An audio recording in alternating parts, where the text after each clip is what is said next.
Czares. Personagens obscuros que teriam invocado forças ocultas para chegar ao poder ou permanecer nele.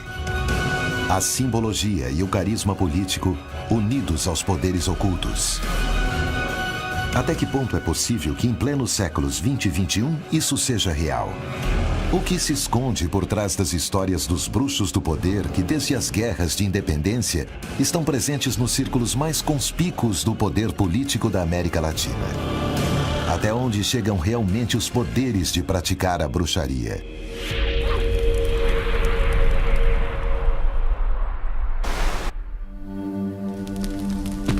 É possível que muitos dos grandes líderes de todos os tempos e lugares tenham estado secundados ou protegidos e amparados por poderes do além? Nas diversas culturas asiáticas, europeias, até mesmo na América pré-colombiana, vamos encontrar a influência nas decisões do governo local ou geral por parte desses sinais ou manifestações de alguma ordem espiritual. No ano de 1900 e nos primórdios de uma das maiores manifestações políticas da história, os Romanov usavam de supostos conhecimentos mágicos de Grigori Efimovich, ou Rasputin, conhecido como o Monge Louco. Rasputin é um ícone. É um ícone que tem a ver, sobretudo, que tem a ver neste jogo da bruxaria, os bruxos com poder político. Ele dizia ter poderes paranormais. Dizia poder curar, ter poderes curativos e também até alguns poderes de transporte, como poder mudar objetos de lugar. A Revolução Russa, ocorrida em outubro de 1917, finalizou o reinado e a dinastia dos Romanov, que foram brutalmente assassinados. A verdade é que uma vidência de Rasputin teve pouca influência na queda do sistema.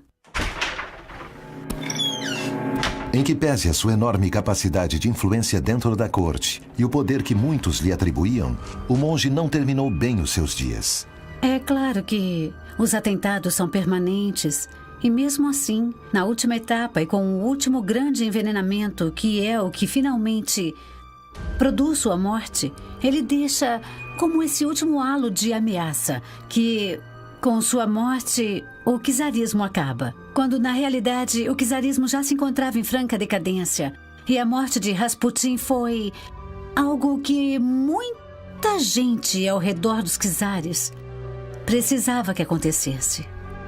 O ascendente de Rasputin na corte dos Romanov transcendeu fronteiras. A fascinação que o personagem exerceu parece continuar vigente. No entanto, Rasputin foi a exceção ou a regra na história? Na América Latina, há diferentes formas de Rasputin. Desde antes da chegada do homem branco à América Latina, o continente parece ter sido habitado por poderes mágicos. Os xamãs invocavam o componente sagrado da natureza. As crenças pagãs com seus deuses se estendiam por toda a região. Escondidas primeiro do Império da Fé Católica, unido ao Império Espanhol, a América Latina desenvolveu todo um acúmulo de cultos que sobreviveu ao longo dos anos, retomando crenças mágicas de todos os continentes.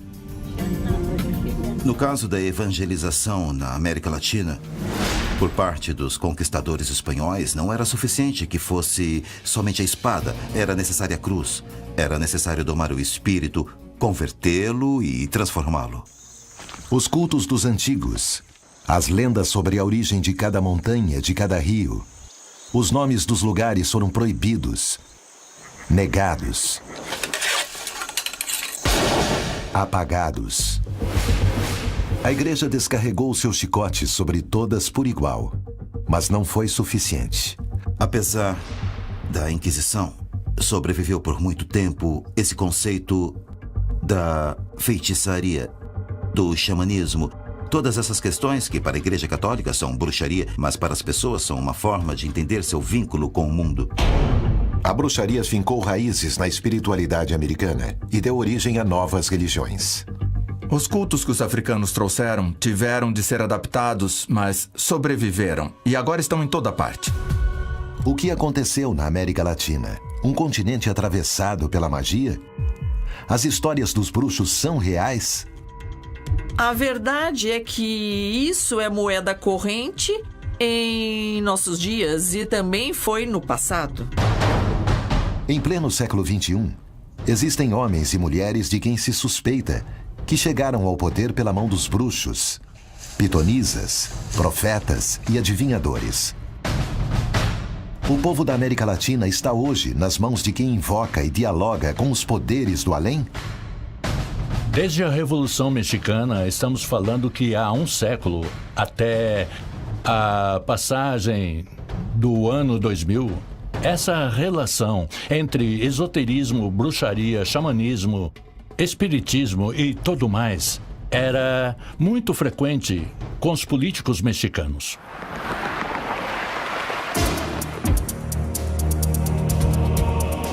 No dia 1º de dezembro de 2000, Vicente Fox assumia a presidência de um dos maiores países da região, o México. Sua eleição marcou o final de um período de 71 anos em que todos os presidentes do México foram militantes do Partido Revolucionário Institucional.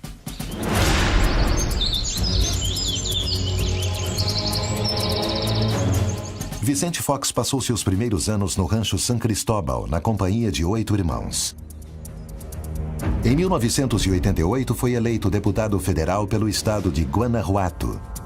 Ali conhece Marta Sahagún, uma ex-professora de inglês, a quem nomeia porta-voz durante seu governo em Guanajuato e mais tarde porta-voz da presidência, o que a levou a adquirir um elevado protagonismo nos meios de comunicação e um alto nível de popularidade.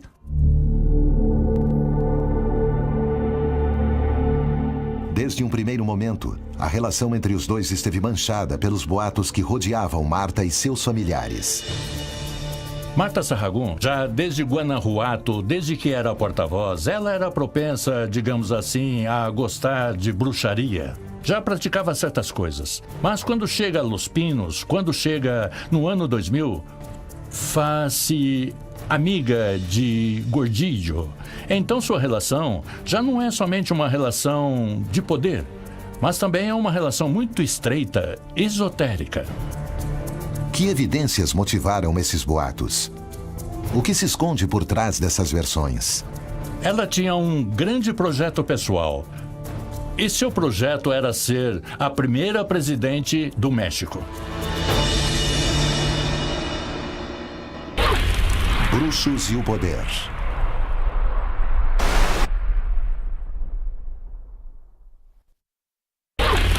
Bruxos e o poder. O Tolohatchi, Datura stramonium, é uma planta tão antiga quanto a humanidade. Antigamente era usada nos rituais de iniciação do homem, sempre cuidadosamente guiados pelo xamã da comunidade. Estudos científicos recentes demonstraram que alguns de seus componentes químicos podem ser utilizados na elaboração de analgésicos. No México, é historicamente considerada como ingrediente fundamental para a elaboração de poções do amor. Poderia o ex-presidente ter consumido tais poções? Quem lhe dá o líquido diz, você sabe que tem que dá-lo no café, ou no consumê, ou no suco, umas gotinhas. Mas é preciso misturar. Precisa misturar com o pelo pubiano e com gotas de sua menstruação. E ela faz. Planta sagrada? Poção amorosa? Analgésico? A única coisa que se sabe com certeza é que o uso frequente e abusivo do Tolohatchi induz a estados de psicose paranoica, crise de identidade e loucura. E fazer todos os rituais e dar beberagem, sobretudo, ao presidente ou ela mesma tomá-la, eram repercussões que colocam em risco não a saúde deles, ou seja, digamos, isso os põe na prática privada, põe em risco um personagem que era o chefe de Estado. Ou seja, se há certas mudanças de conduta e certas decisões políticas que me parece que poderiam ter sido afetadas por esse tipo de José Gil Olmos, rituais, jornalista e autor de Bruxos e o Poder. Poções, etc., que foram feitas por Marta Sahagún, sua esposa. Me parece que o que temos que assinar, sobretudo, é Além de que se põe em risco eles mesmos, não somente no caso do uso, mas também na parte de sua percepção da realidade, porque chegam a modificar. Também põe em risco muito do que são suas percepções sobre o exercício do poder que detenham nesse momento. Ou seja, as pessoas contam ali mesmo dentro da própria presidência que contra os inimigos dela e os inimigos de Vicente Fox, ela também fazia seus trabalhos.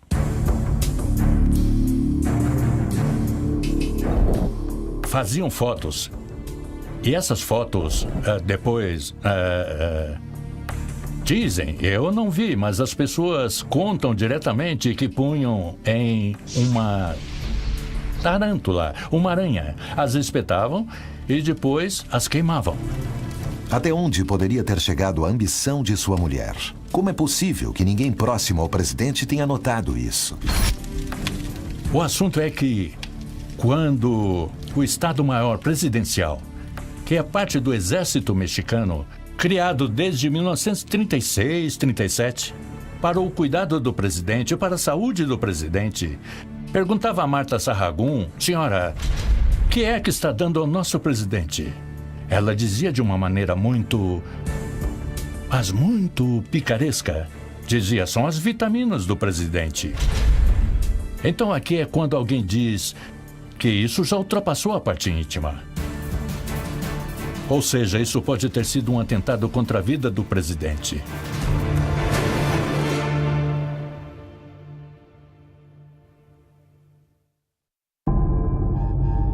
Vicente Fox confessa posteriormente que muitas das ações que ele tomava era para confirmar Marta Sahagún para que ela fosse a candidata presidencial. No entanto, Marta não conseguiu assumir o poder que ambicionava. Fracassou alguma coisa em sua tarefa? Ou estamos diante da prova mais cabal de que nenhuma dessas práticas pode chegar a produzir efeito? Mito? Realidade? Até que ponto os círculos mais conspícuos do poder apelam para sacerdotes, pitonisas, adivinhos e bruxos para conseguir chegar ao governo e manter-se no poder? Qual a verdade por trás desses boatos? Em sociedades como a nossa, entender que um político, que um líder tem como apoio uma figura espiritual que possa lhe dar conselhos e, sobretudo, que possa protegê-lo, seja uma bruxa, seja um curandeiro, seja um xamã, creio que não é algo que nos surpreenda.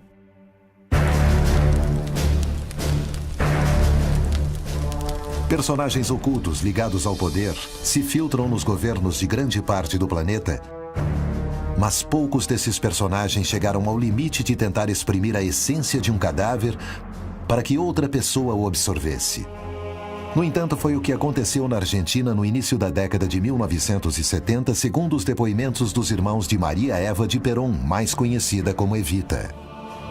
A Evita se transformou num assunto da Argentina. Se transforma num assunto porque o corpo, a morte, a figura de Evita tem um peso fundamental na história da Argentina. Mas a história começa muito antes. Inclusive, é anterior ao desaparecimento do cadáver. Seu início pode ser em 1950, quando um policial interessado nas artes obscuras é designado para custodiar a residência de Juan Domingo Perón e Evita. Isabel opera um pouco como uma vítima propiciatória de uma figura que não hesitava em ordenar a busca de influência sobre o general Perón.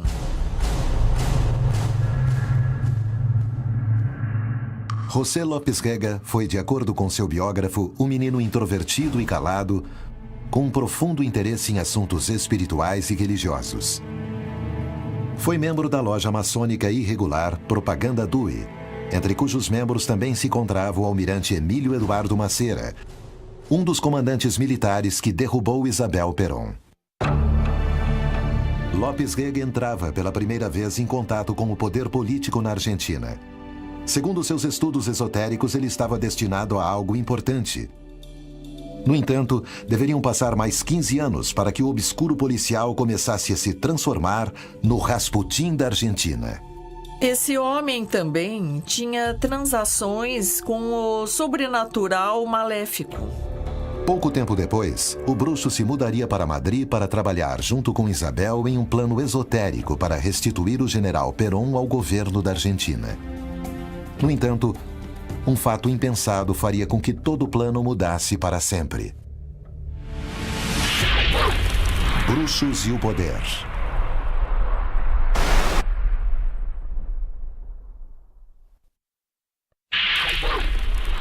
Bruxos e o poder.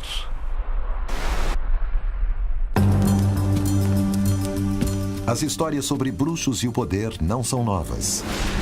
Na Argentina, José López Rega e Maria Estela Martínez de Perón haviam conseguido fechar um círculo íntimo e esotérico ao redor do general Juan Domingo Perón, que ainda se encontrava exilado em Madrid, mas já planejava seu retorno à Argentina.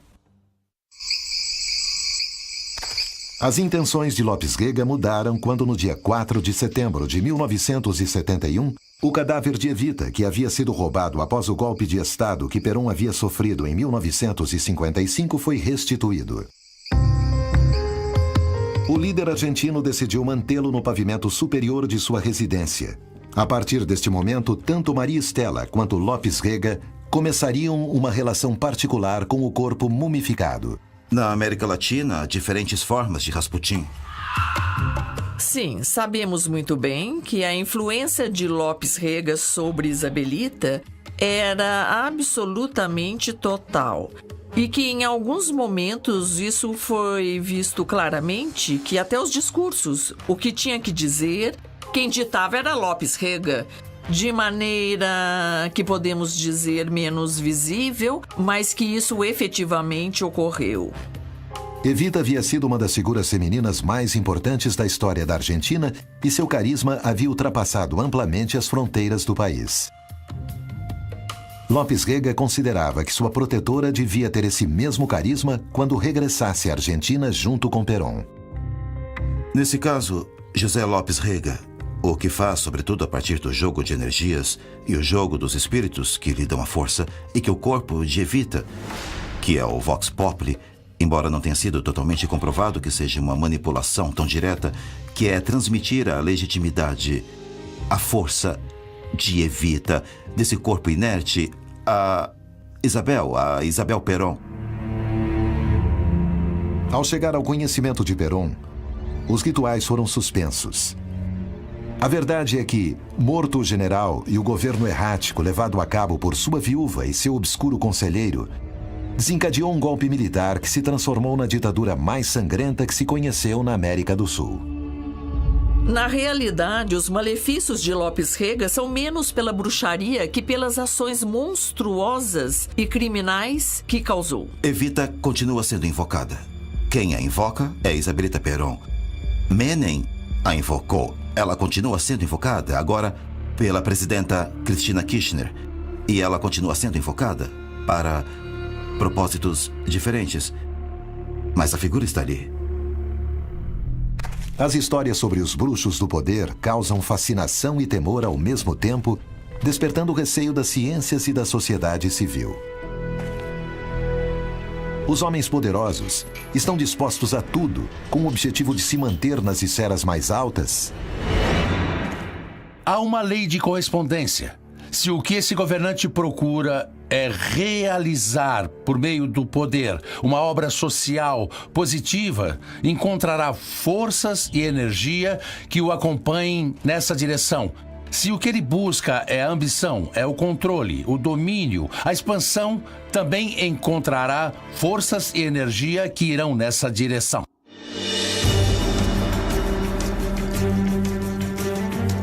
Em fins do século passado, em Antioquia, Colômbia, começava um dos maiores mitos do milênio. A bruxa Amanda. Bom, a bruxa Amanda, pelo que se sabe, é uma mulher que, durante muito tempo, exerceu práticas de bruxaria para poderosos. A fama de Amanda foi tão grande que chegou aos ouvidos de homens poderosos de todo tipo, inclusive narcotraficantes. Em especial é lembrada sua aproximação com Jaime Builes, um dos personagens mais perigosos e excêntricos da década de 1970.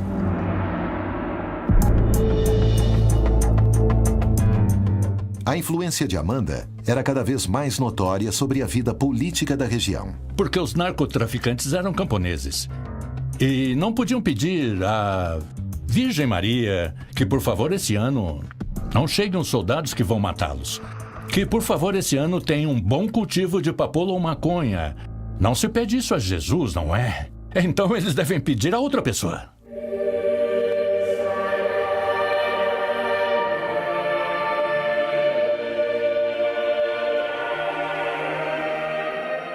No entanto, um dia, mobilizada pelo arrependimento e pela fé, ela decidiu terminar com tudo.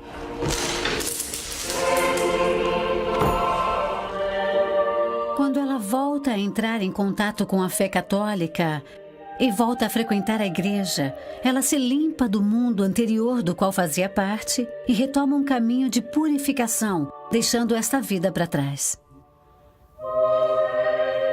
Atualmente, Amanda se encontra retirada da vida, ligada aos poderes ocultos. É advogada e educadora e se converteu na fé católica. Mãos pra cima! Anda, mãos pra cima! A vida de Jaime Builes terminou tragicamente pouco depois, quando foi capturado, torturado e assassinado.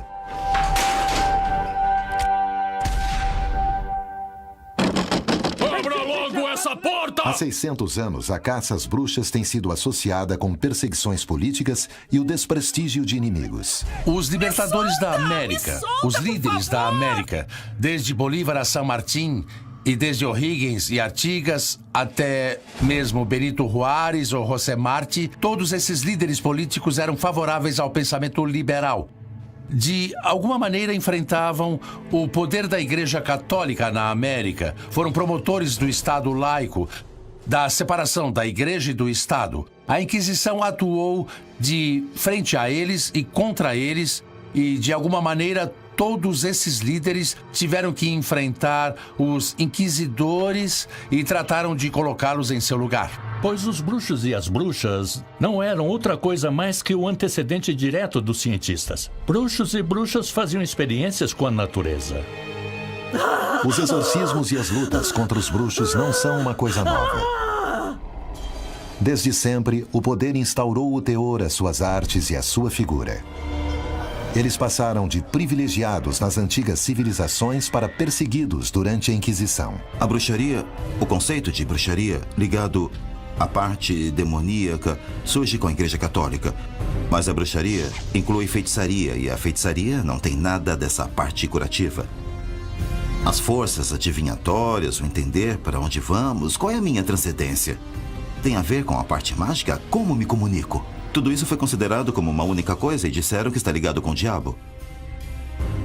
A perseguição foi uma disputa entre poderes do além, de origem distinta, ou foi uma maneira de acabar com os adversários políticos? A Igreja Católica, nesse caso, sataniza coisas que não entende porque simplesmente não quer que exista, não é?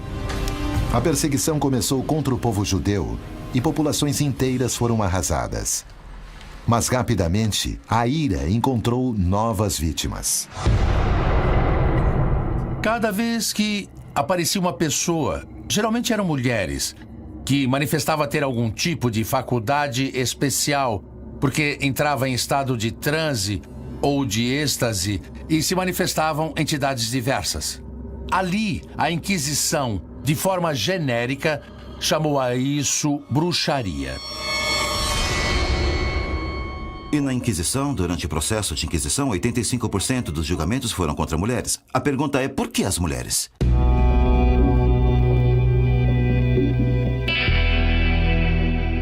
Jesus falou da mulher como amiga e companheira.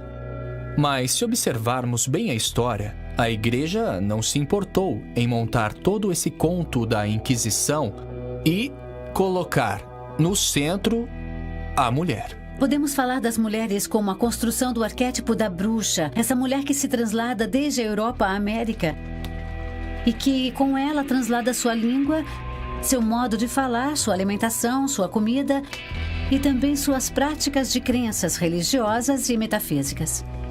Foi pressuposto que as mulheres ainda são o côncavo natural por excelência e, portanto, há ali uma expressão de uma irracionalidade da natureza. Achavam que elas seriam capazes de voar, de transformar-se em animais, preparar poções para apaixonar, a violentar ou enlouquecer as pessoas, copular com o próprio demônio em orgias aberrantes, sacrificar sua honra com o sangue de recém-nascidos. Já se perguntou por que as bruxas voam? E por que voam em uma vassoura? A explicação é muito simples. As mulheres que faziam experiências com as plantas, etc., encontraram uma poção afrodisíaca e a untavam com um pedaço de madeira a vagina. E então, quando a Santa Inquisição andava procurando as bruxas e a estavam perseguindo, encontravam às vezes algumas mulheres em pleno êxtase sobre um bastão, como se estivessem voando.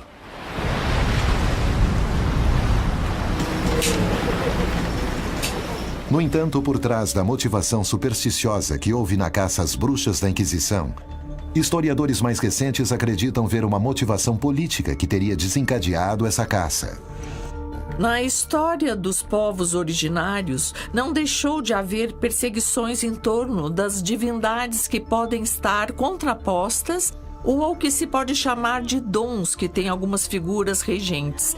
E digamos até que já houve hipóteses sobre guerras nesse sentido, não é? A bruxaria, de alguma maneira, surgiu como um mecanismo de proteção desses povos diante da invasão religiosa do conquistador.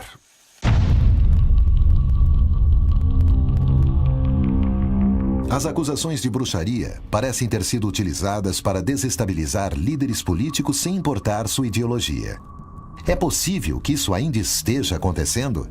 A força que tem a Igreja Católica já não é a perseguição que era há alguns séculos, na tortura. Agora é uma expressão mais de sanção social e de sanção moral, é isso? Se te acusam de bruxo ou de praticar qualquer crença pagã, as pessoas começam a te olhar de outro jeito, a te apontar na rua. México, o gigante ao sul do Rio Grande. Berço de grande parte da tradição cultural latino-americana. É também um gigantesco caldeirão onde se misturam política, poder e bruxaria. Elba Ester Gordillo iniciou sua carreira política no Sindicato de Trabalhadores da Educação no México. Seus inimigos eram muitos e estiveram a ponto de derrotá-la. Mas tudo pareceu mudar depois de uma viagem à África, onde, segundo dizem, realizou um ritual de proteção. Elba Ester Gordillo foi formada dentro do PRI, o partido que governou durante 71 anos seguidos. Foi deputada, foi senadora, ou seja, era como uma criação do sistema político mexicano. Sobre Elba Gordillo, chegaram a dizer que ela realizou um feitiço para que mais de 5 milhões de pessoas votassem nela. Poderia uma decisão tão séria ser resultado de um feitiço? Como pode alguém desenvolver uma sugestão tão grande e tão poderosa? Bruxos e o poder.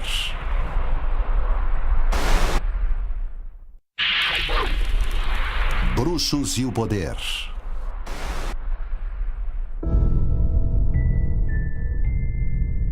Muitos são os personagens latino-americanos que foram acusados de ter sido influenciados pelo poder da bruxaria. Elba Ester Gordillo, chamada a Mestra, é uma delas. Dizem que seu poder crescia no mesmo ritmo que seus inimigos. Mas tudo pareceu mudar depois de uma viagem à África, onde teria realizado um estranho ritual. A que se refere exatamente esse boato? Quais são os alcances dessas velhas crenças? Dizem que Elba Gordillo foi quem instruiu Marta Sahagún para que, mediante sortilégio, chegasse a se transformar em primeira-dama do presidente Vicente Fox. O mesmo presidente cujas decisões erráticas o levaram ao abismo. Foi deputada, foi senadora.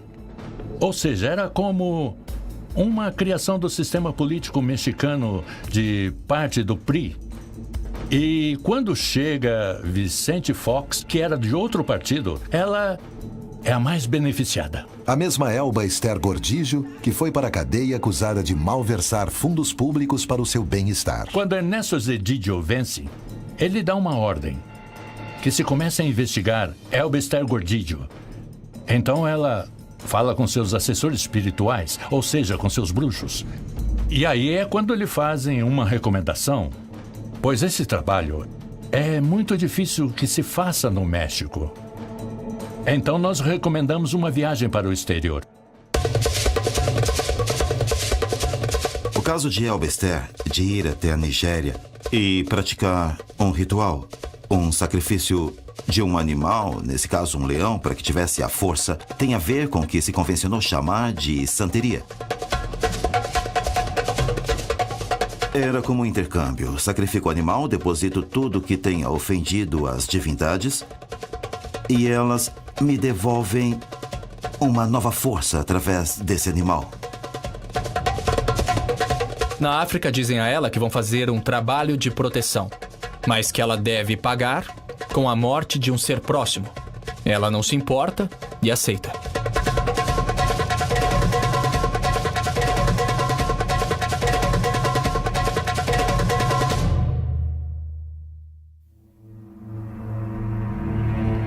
Seja verdade ou não, o certo é que pouco tempo depois de voltar para o México, o presidente aplacou suas hostilidades e ela pôde prosseguir em suas funções. Seu neto mais querido morre.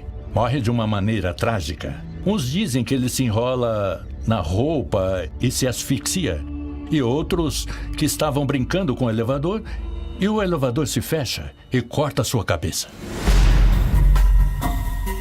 O que foi que fez essa mulher, muitas vezes suspeita de corrupção e defraudações, para se apegar durante tantos anos ao poder? Alguma força superior a protegeu?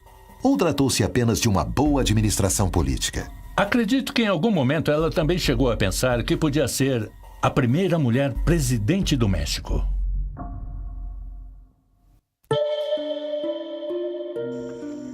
Até onde chega o reconhecimento do poder esotérico? Em pleno século XX, o líder de uma revolução marxista parece unir seus discursos políticos com uma das práticas religiosas mais arraigadas na América Latina: a santeria.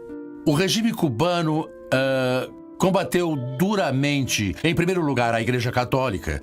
Na década de 60, foram expulsos de Cuba 700 sacerdotes católicos acusados de conspiração da direita, conforme a clássica etiqueta.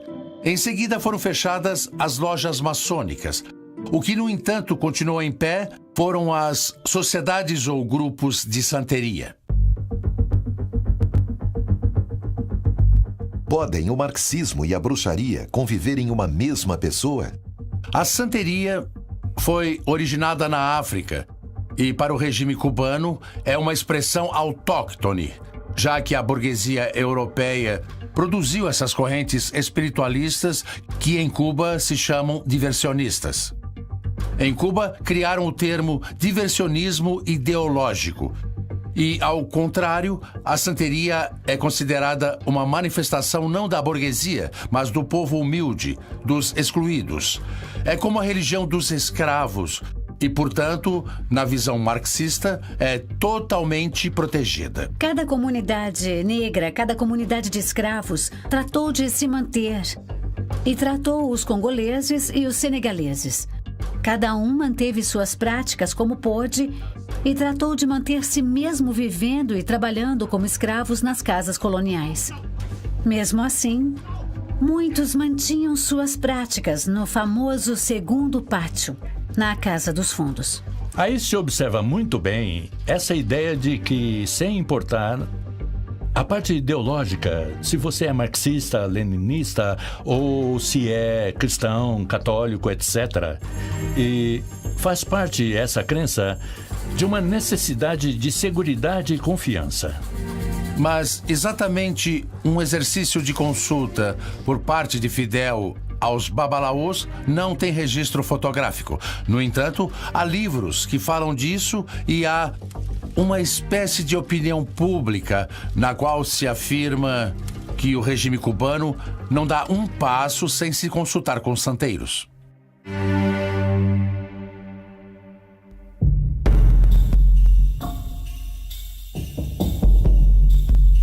O sincretismo entre as religiões africanas, a magia negra francesa e o catolicismo resultaram numa religião que, em pleno século XX, teria gerado uma confluência única entre o poder e a bruxaria. O convulsionado povo haitiano seria o epicentro dessa bruxaria totalmente diferente. E quem mais bem interpretou isso foi François Duvalier. Duvalier, que chega ao poder finalmente mediante um golpe de Estado, implanta um regime que vai ficando cada vez mais severo, apoiado não só pelas Forças Armadas haitianas, mas também em sua relação entre o povo haitiano e ele como o sacerdote máximo do voodooísmo. Formado pela Faculdade de Medicina da Universidade do Haiti, François Duvalier transformou-se num especialista do tratamento de doenças tropicais. Em 1957, foi eleito presidente por sufrágio universal. No entanto, no ano em que foi nomeado, suspendeu todas as garantias constitucionais. E em 1964 se autoproclamou presidente vitalício.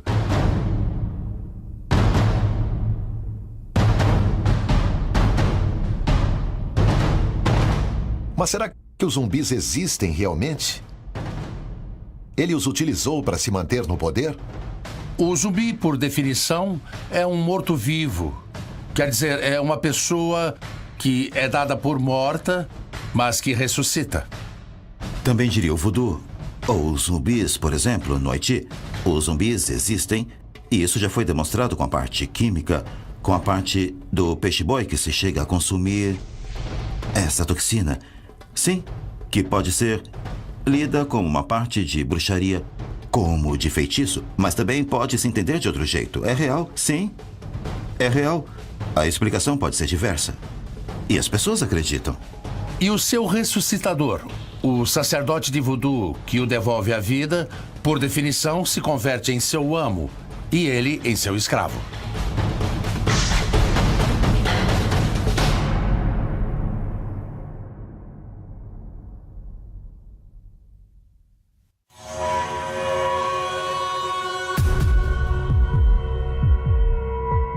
Dizem que um dos elementos que Duvalier mais utilizou enquanto esteve no poder foi um séquito de zumbis.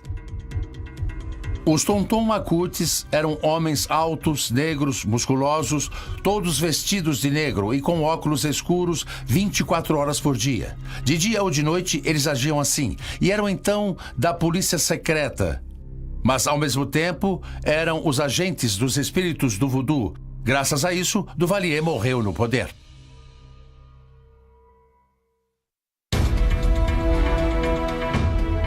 Os boatos de grandes figuras políticas que possuíram poderes divinos se estendem por todo o continente e se aplicam a todos por igual, sem importar sua ideologia. Os boatos desse tipo não conhecem ideologia nem partido político. Simplesmente se espalham sobre todos os mandatários do continente e isso inclui as mulheres. Ao longo da história, as mulheres tiveram um papel fundamental na vida de figuras políticas-chave do continente. Marta Sarragun, Eva Duarte de Perón, Isabel Martinez de Perón, são algumas das mulheres que aconselharam seus maridos, amantes, que foram acusadas de enganá-los, de controlá-los. E desse boato não escapa a mulher de outro líder, a primeira-dama da Nicarágua. Em 1979, Daniel Ortega ganhou fama internacional como novo líder socialista latino-americano. Vestido de verde-oliva, rodeado pelo povo, artistas e poetas, suas primeiras medidas o identificaram diretamente com outro líder revolucionário, Fidel Castro. Está casado com Rosário Murillo, que em sua juventude denunciava a ditadura desde o poder da literatura. Sua militância a levou à clandestinidade, utilizando pseudônimos como Gabriela, Carolina ou Berenice Valdemar.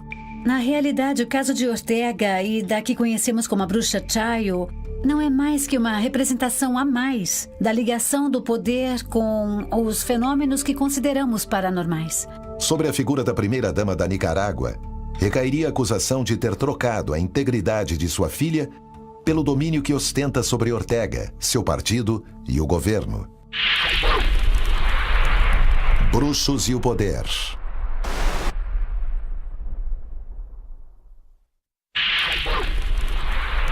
Bruxos e o poder.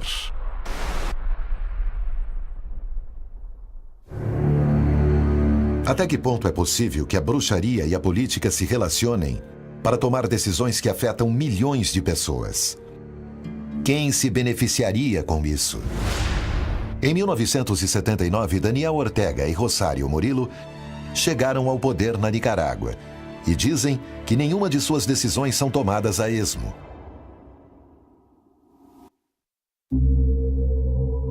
Manágua, Nicarágua. A mulher do líder sandinista Daniel Ortega nunca ocultou sua impressionante amplitude espiritual.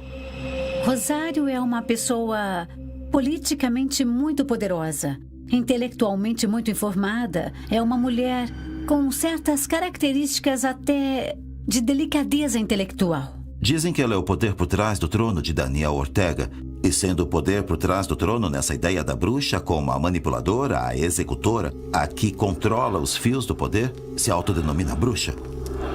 30 anos depois, o casal Ortega-Murillo parece ter conseguido perpetuar-se no poder. Uma coisa certamente inexplicável, com a crise econômica e a furiosa crítica opositora, que chamou seu governo diretamente de o Reino de Merlin. E muito se comentou na Nicarágua sobre o caso de Daniel Ortega. E Ernesto Cardenal reconhece que ele tem um problema de lupus. E muitas atividades Daniel Ortega precisa realizar à noite. Para tudo o que ela vai fazer, ela se consulta com os bruxos. Quer dizer, nada é deixado ao azar. Inclusive as flores presidenciais que ela utiliza ou que são usadas nos discursos previamente já passaram pelas mãos dos bruxos. A lenda negra do casal presidencial se apoia em fortes indícios. No entanto, Ortega ganhou cada eleição de maneira indiscutível e continua tendo o apoio das bases populares. Um espectro social que se caracteriza por sua intensa religiosidade.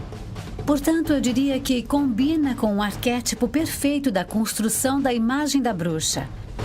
Uma mulher que tem o poder, que está perto do poder, que vive com o poder, que influencia esse poder e que, além disso, tem informação e conhecimento que pode distribuir e usar segundo sua conveniência.